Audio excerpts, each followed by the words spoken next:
Well, welcome to another episode of Rimshots with Sean, brought to you by Barstools and Bandtalk. My next guest, I don't think he needs any introduction, but for those who do, we're gonna meet him tonight. Mr. Jeff Fabb, all the way from Long Island, New York, which is, you're probably experiencing some of the same weather that we are here in Halifax. Today was actually nice. Oh, We had a little bit of a spring day. I was like, yes. right Why? on. Going there. Is it cold? We were supposed to have an ice storm the other day, and they shut the whole city down, and nothing happened. You know how that goes. So, Yeah. anyway. It's been cold, but today was like, it was nice. Felt like a little bit of a spring day. So Are you born and bred in that part of the world? yeah, this is where I'm from, actually. Okay. So one of the things that I always like, and we'll go through your resume and then talk about your project in a second, but one of the things that I always like to ask, people at your level is, I guess, how did you find yourself into these great gigs that you've been doing? And then the second part is, there's been some chatter amongst my group that, if you're not in an LA or you're not in a bigger city, you're going to have a hard time doing something. So I'd love to get your 2 cents on that, because you got a great CV. Sure. Actually, where I grew up is a very small town. It was even smaller than it is now. Nowhere to really play. Grew up and playing in basement hardcore shows and stuff like that. And then I had a little bit of a cover band and stuff like that in high school. When I graduated, I just wanted to be around more like-minded, just more musicians. I just wanted to play with more people. So I did move to Los Angeles. My sister had been living there already for a year, I think, and I went and visited her because I was kind of thinking, well, maybe New York City or I didn't really know, I hadn't really been that many places at that point. So I went and visited her, and then I just saw, like, wow, there's a ton of musicians here. There's a ton of people to play with. So I ended up moving there. And that's basically where it all began. I moved there in 1998, and I moved to a little nook called Silver Lake, which was kind of more downtown. She lived by Venice Beach. So, yeah, and that was it. I just started going through the Music Connection, which, like all the Drummer Wanted ads, all that. I've told this before in my story that when I moved there, I had no drums. Wow. So I had a snare drum in a hard case, my kick pedal, single pedal, and a hi-hat with hi-hat cymbals. And because I didn't know what was going to happen, so I just like, I can't fly with all my stuff, and I'm not going to I didn't even have a place to live, so I was just like, I just took what I could. And I would go to these auditions, and I would set up my kick pedal against my snare drum case as my bass drum, and then I would play my snare drum and my hi-hat, and people were like, "What the hell are you doing?" And I'd give them the whole story of like, "Yeah, well, my drums are on their way. I just got here," and that was the beginning of it, man. And I didn't even have a car either. It's like when I think about it, it was like the odds against me were huge, So you're a multi-instrumentalist, but do you consider yourself a drummer first? Yeah, absolutely, totally. Okay. So I know I'm a drummer myself. However, I'm not a multi-instrumentalist, right? So I mean, I play a little bit of guitar and stuff, but not enough to play in a band. But I always like to ask the guys that play multiple instruments, did you start out on maybe piano or another instrument first, or was it just, I'm going to be a drummer, and then you pick the other things up as you went? Well, I started on saxophone, but I really didn't play very much saxophone, but I did learn how to play it a little bit, and then I went right to drums. And that was it. I didn't play guitar until later, I was always kind of dabbling in it because we had a guitar in the house. But yeah, I was just on the drums. I was a drum lover forever. And I mean, obviously, and we'll get into it in a minute, but one of the guys that you play with is a pretty darn good guitar player, so he'd be able to give you a couple pointers, right? Pretty good, yeah. Yeah. So you mentioned the audition process, and it's really funny. I don't know if you know Matt Starr, but I follow Matt Starr. I love Matt Starr. So he was talking about when the Foo Fighters were going to get a new drummer, and he basically said there was no auditions. They went out to their network and kind of asked around and figured out who would be a good fit. Do you feel you're at that point now, like where you don't have to do the audition process? Your name gets dropped because people know you and they know who you are? I wouldn't say yes. No, I would probably have to. I'm sure. I mean, maybe like if it was somebody that knew me, that was close to me, but even like when got into the Filter gig, I had to do a little bit of an audition. I did it. I was on the road with somebody else, and when I was there, I filmed myself playing a Filter song. You know what I mean? nice. So Yeah. I still had to do a little bit of an audition. So no, I don't think. I think that I probably would have to audition. Okay, well that's fair. But I mean, here's the thing. I mean, I'm going to guess, and again, and we'll talk about your full resume in a second. But you don't get those gigs by being a pain in the ass, right? You go in, you're prepared, and you're also a guy that people want around. Is that a fair statement? Dude, I can't tell people that enough. Like, there's so many great players out there, as we know, right? We can just go on any social media and you'll see it, right? All over the world, amazing. But like, if you're an asshole, like nobody's gonna want to deal with you. Like, it doesn't matter how good you are. The band would rather have somebody that could just play the song, right? And that's an easy hang. Yeah, and I mean, I'm glad you said that because it further reinforces what pretty much everybody says it does. Be a good hang, and you got to be a good person first and a competent player second. So, thanks for that message, Jeff. Okay, so just so people are familiar, you've had some great gigs. I mean, obviously, the Filter gig that you mentioned, you did a stint in 6 a.m. And a little band called Black Label Society, which people might know for a young fella from New Jersey by the name of Zach Wild. How did you, I guess, you mentioned the Filter gig a little bit, but how did you come upon those other gigs? Were they audition situations? Like, did you go through the want ads like you were talking about? How did you happen upon those? I told you a little bit earlier when I first moved, and I was going through the Music Connection. Well, that ended up leading me to the people to everyone that's in this moment. We started in this moment together, and that's how we met a lot of people touring through, just touring through the years, and actually we toured with Ozzy and Rob Zombie in 2007, and that's when I met Zach, and our manager was Rob Nicholson Blasco, who is the bass player. He was for Zombie, and then he's Ozzy's bass player for the last 20 years, and he basically, introduced us to everybody. And then when it was time I filled in for Black Label like years after that. Mm-hmm. I think it was 2012. Blasco had called me. That's at the same time I was doing a record with James Michael from 6 a.m. Mm-hmm. So I was sitting there doing a record with James, and Blasco had called me, and he was like, "Hey, do you want to fill in for Black Label?" And I had just finished the session with James. I was like, "Yeah!" So like the next day, I was flying to Newfoundland, and yeah, and then I started a Canadian tour with them, a Canadian run, and then after that, I went down to South America. And then when that ended, I went to Filter for 2 years, and then I was asked to come and join Black Label.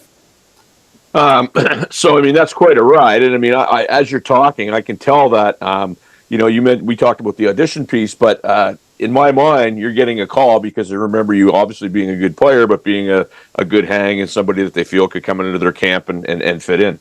Definitely. And like, Blasco really stuck his neck out for me too, which was really cool. And, because I met Zach before and I met JD before and I knew them, but I didn't play with them, you know what I mean? So, and Zach was really trusting. He was like, well, if Blasco says he can do it, he can do it, and that was that. And not every, obviously not every gig's going to be that like that. You know what I mean? Like I said, like I've been on the road before and they're like, "Hey, can you send us a tape of you playing to one of our songs or something like Filter or something like that?" So, that was just kind of that situation. And so, did the 6 a.m. gig come because you were doing the album with the singer, or that's how it came about? Yeah, we were doing a record with, his name is James Durbin, and he was on American Idol. Right. He's the metal guy. He actually brought Judas Priest on stage with him. He brought Zach out, actually. He was like the metal guy on the show, and we were doing a record with him, and that's how I met James doing that record, and he asked me, he said, "Hey, would you be into playing on a 6 a.m. record?" And I was like, "Totally." And then I had to meet Nikki Sixx, and he had to give me the blessing, and that was like a whole nother thing, which was pretty awesome. But yeah. Well, it's funny. Guitar player in my band actually used to road manage Theory of a Dead Man, and they did Crew Fest, and he talked about how intimidating Nicky can be because he's just big and whatever. So I've never met him, but I can feel your pain there for sure. Well, he was like, I was doing a festival with Motley Crue. I was in Filter at the time, and James was like, "Hey, Nicky's in his dressing room. We just finished playing. He's like, Nicky's in his dressing room. Go knock on his door, and then like talk about the record or whatever. Doing a record." I was like, "All right, cool." So like I walk over. As I'm walking over, I see Eddie Trunk walk out, and he shuts the door, and then I walk up, and I'm like knock on the door, and he opens the door, and he's just smiling at me, and I'm like, "Holy shit," and he's like, "Oh, so I heard you want to." You want to play on you're going to play on a record. And I was like, I would be honored to play on your record. And that was it. He was just totally cool. We chewed the fat a little bit, and that was it. So I guess your album now that's coming, what was the process, I guess? How long did it take you from the time you decided, hey, this is going to happen, to, I mean, you're ready for the thing to bust out? What was that process like for you?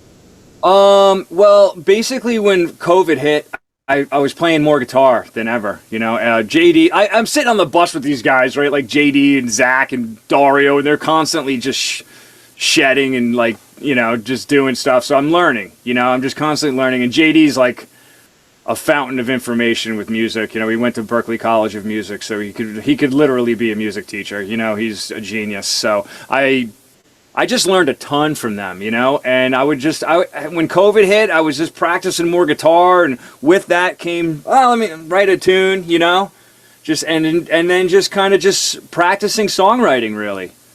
And then, that led up to the release of the first, my first record, which was the Stealing Souls record, and I released that in November. So, you played all the instruments on it? I played all the instruments. I had, Dario played a solo on Rebellion Dogs, and then I had my buddy that I grew up with playing. We were in our first bands together. He played a little guitar on You're Complete and stuff like that. But yeah, I played everything. So, obviously being competent on a bunch of instruments, did you still find maybe it was a little daunting, a little overwhelming? Because if you're in the studio, sometimes the worst thing can be, especially drums, you're in your playback and you think you nailed something. It's like, it's a little sloppy or a little loose or whatever. Did you find it daunting? Because you get the drum part done, it's like, thank, and then the next one and the next one. Or did it go pretty seamless? No, it wasn't totally daunting, but it was, it was from that period, when you record yourself, like you said, you're just constantly learning. You might think you nailed something, you listen back, you're like, oh, that sounds like shit. I got to replay that. Obviously it's more of that, with the guitar for me, you know what I mean? The drums were the easiest part of it, probably. But just cause I'm used to it. Right. But the guitar, it wasn't the easiest thing, but it was a lot, especially when I started doing harmonies and then this and then that, it's a lot to do by yourself, it's definitely is, but, it's a learning process. It makes you better, recording yourself makes you better, as it just does. Well, it's a good, and I don't know if you've ever heard this story, but there's a story. Dave from Skid Row gave Rob Affuso a terrible time because he'd heard just the drums, and everybody knows drums by themselves when they're dry can just sound like garbage no matter how tight it is, right? And it can be you could sit there and go, oh my god, I thought I was good, and you're hearing playbacks and your mind plays tricks with you. Yes, definitely. Absolutely. Right. And it could be the other way too. You could feel like you played like shit. You listen to it, you're like, oh, that's actually pretty good. It's funny because I did a show on Sunday. It was a benefit, and a part that I thought I totally flubbed. Somebody got it on tape and was like, oh, it didn't sound too bad. The effects covered it up and stuff, right? And totally. And as that becomes its own art form in itself, is being able to okay, you're in a situation, you're a little turned around, and now you got to pull yourself out of it. Right. That's a whole nother learning process. So do you have plans to, I'm guessing, because I guess walk me through, Zach's been doing the Pantera thing. So are you guys kind of ping-ponging between Black Label and Pantera, getting some shows in? So do you plan on taking this out and maybe touring it or doing something in between that? Yes, I definitely do. I'm right now. I'm releasing, like, I have one single, a new one called "Hell in the Hallway" that I released, and that was February 2nd, and the next one is going to be March 8th. So every 4 weeks, I'm going to release a single. Smart business, sir.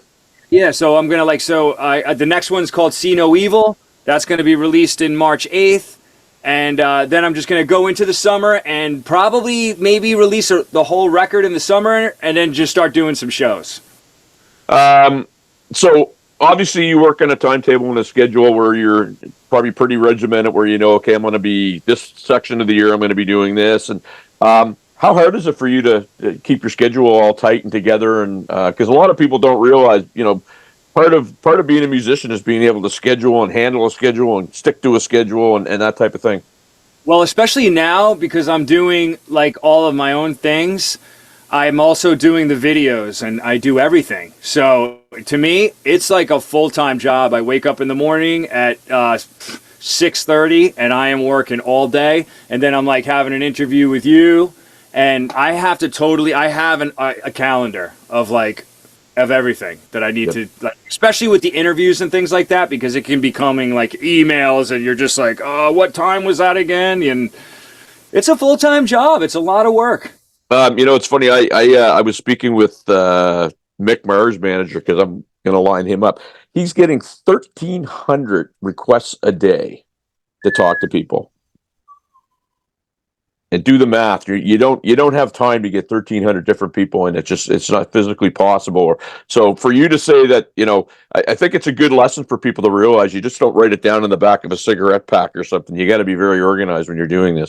Organized, man. And we live in a time where you can be organized. There's Right. an app for everything. It's really an awesome time, you know? I mean, for that. Um, so for anybody that I guess maybe has heard you with some of these projects, but they haven't heard your solo stuff yet, what would they expect? Where does it hit range wise, you know, song wise, that type of thing?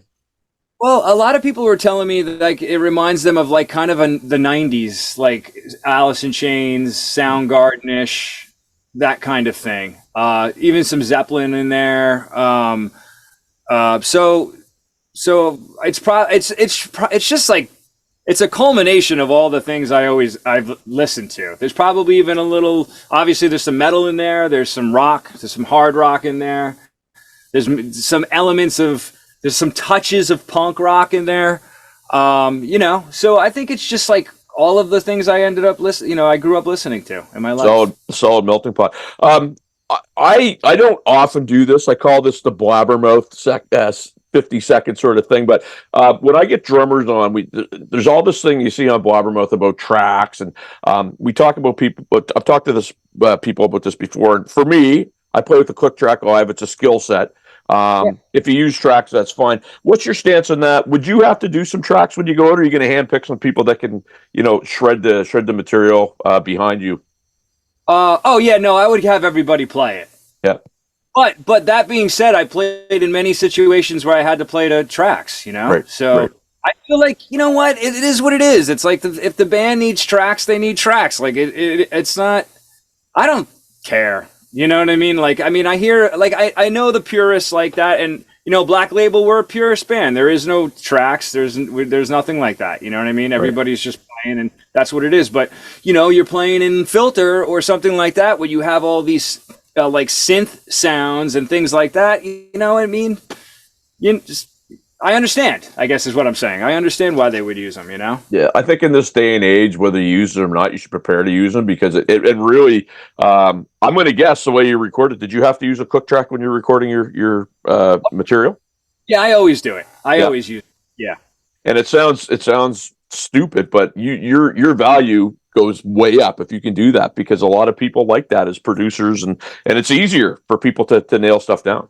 Definitely. And I think even with learning licks, it's good to practice to clicks. Right on. So that was our cheap attempt to get on blabbermouth here, Jeff. So anyway, in terms of influences that you grew up listening to, and who might they be? I always like to ask drummers that because it's always neat to hear when I hear somebody play. Like you had a little clip the other day of you doing some really nice snare work, and couldn't quite picture maybe a little bit of an Ian Pace-ish kind of sound, but who might have been some of your guys?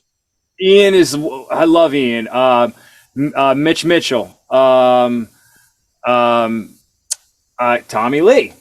Mhm. Um, Tommy Aldridge. Neil Peart. Uh, who else? Stuart Copeland. Yep. Buddy Rich. I could go on and on, dude. Tony Williams. Dave Lombardo. I don't know. You know what I'm Yeah. saying? No, no, and I get it because it is hard to nail stuff down. Peter Chris.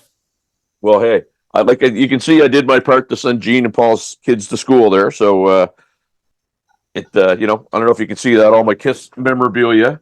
Although I got one, you might like this. Just hold on a second. I've got a guy here in Halifax that does marionettes, and he did this for me. Dude, that's sick. He actually gave Ozzy one when Ozzy was here in Halifax. That was kind of cool. Wait, let me one more that I got. Bill Ward. Oh my gosh! So you know what, Bill Ward? Obviously, he's been releasing this poetry the last little bit, right? Have you been following that at all? Yes, I follow him. He's. I mean, for a guy that did everything humanly possible to kind of destroy his brain, he's still a brilliant individual. I mean, just some of the stuff he comes up with, right? He is brilliant, and what a great drummer, dude. Oh my, wow.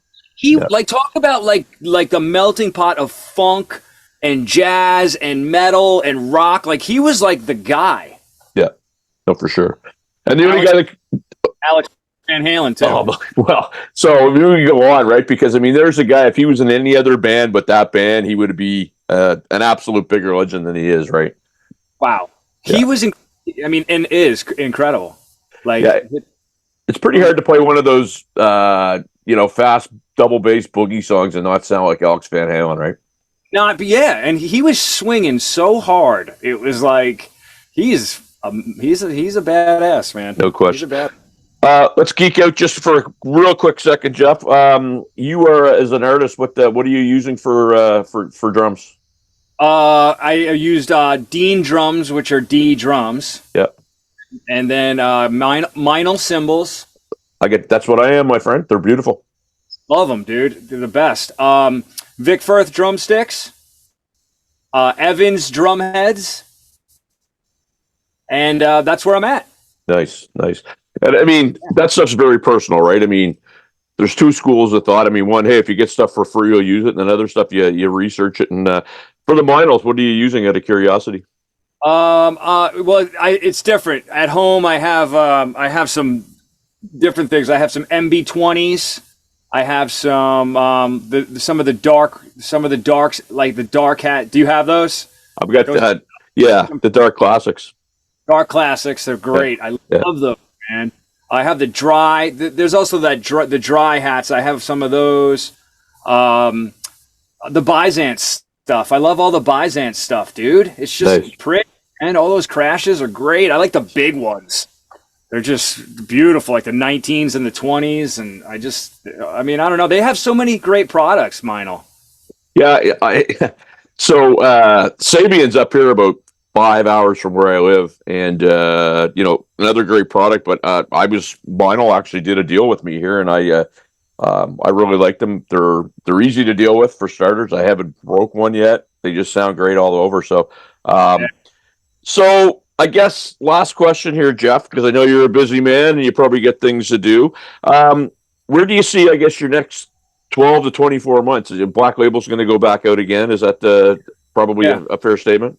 Yeah, there's a Berserkus Fest, which is starting in September, and that's Zach's own festival, Black Label Festival, which is going to be cool. And that's where we kind of start up again. And then I believe the new record is coming out sometime in 2025. I would assume in the beginning. I don't quote me on that, on the exact time, but we are working on it right now. I'm about to go track a few more songs in April. We did already track a bunch of songs already, and they're killer. But Zach's a songwriting machine, so he wrote some more. So we're going to go track those in April, and then it's going to be firing up, I'm sure, after the summer. So. Well, I'm trying to get everything I can do on my own stuff done, now while I have this time off. But that's got to be exciting for you, man. Like that you can, because I mean, a lot of guys, if they play in a band when there's downtime, they've either got to find another gig, or they don't get to do their own stuff. And like, for you to do your own stuff and really do your own stuff it's got to be pretty exciting. I'm really having a great time doing it. I love learning. I'm learning so many aspects of things, dude. It's like not even just the playing. It's like the promotion and all these different things now that you playlists and all this stuff. So I just feel like I'm like learning this whole nother avenue, which is pretty interesting. So yeah, I'm definitely stoked on doing it. Last question, my new friend from New York. How do my viewers find out about what you're doing, what you're up to? Where do they find you? The best thing is just go to my social medias, Jeff Fabb, JEFFFABB. I'm on Instagram. I'm on Twitter. I'm on Facebook. I'm on Spotify. Go to the Spotify. Follow me on Spotify. That would be awesome. I got videos on YouTube too. I have all, and which I've those are all mine. I've created all the videos myself. And my whole thing is I just want people to listen to it. I don't, however way you get it, I don't even care, but just follow me. And that's pretty much it. Awesome. Jeff Fabb, very nice to meet you, my friend. Such a nice time, man. Thanks for having me. We'll see you soon. All right, buddy.